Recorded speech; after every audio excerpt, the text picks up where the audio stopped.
It has been 3 years since the end of the First World War, and it is only now that the stories of the Chinese Labour Corps are being gradually unveiled.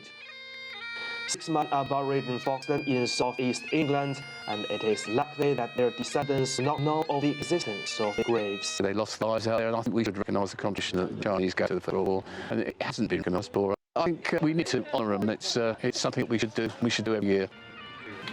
In fact, there is little evidence of the existence of the Chinese Labour Corps due to their unimportant status. But now people have been collecting whatever artifact, memory, or account they can find to piece together this forgotten story.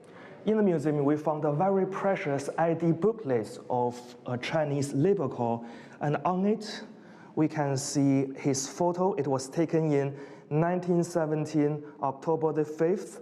His knowledge of English, none. He used to be a carpenter, and also there are 2 of his fingerprints.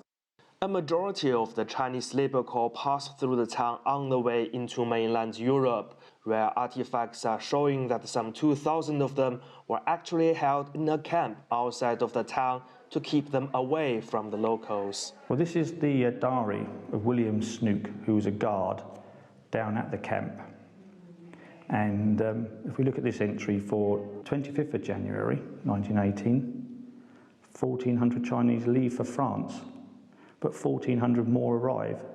So as you can see, there's a constant moving of these labourers in and out of the camp.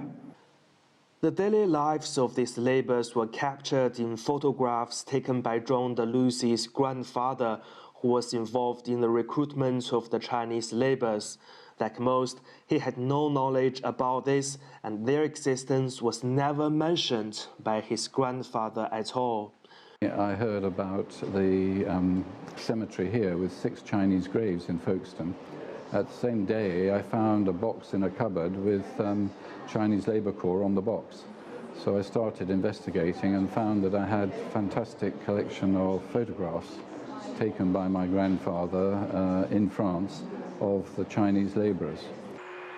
A campaign to erect a permanent memorial for the Chinese Labour Corps is gathering momentum across the Chinese community in the UK, who are joining forces to ensure that the contribution of this man is no longer forgotten. Zhang, CGTN, Folkestone, UK.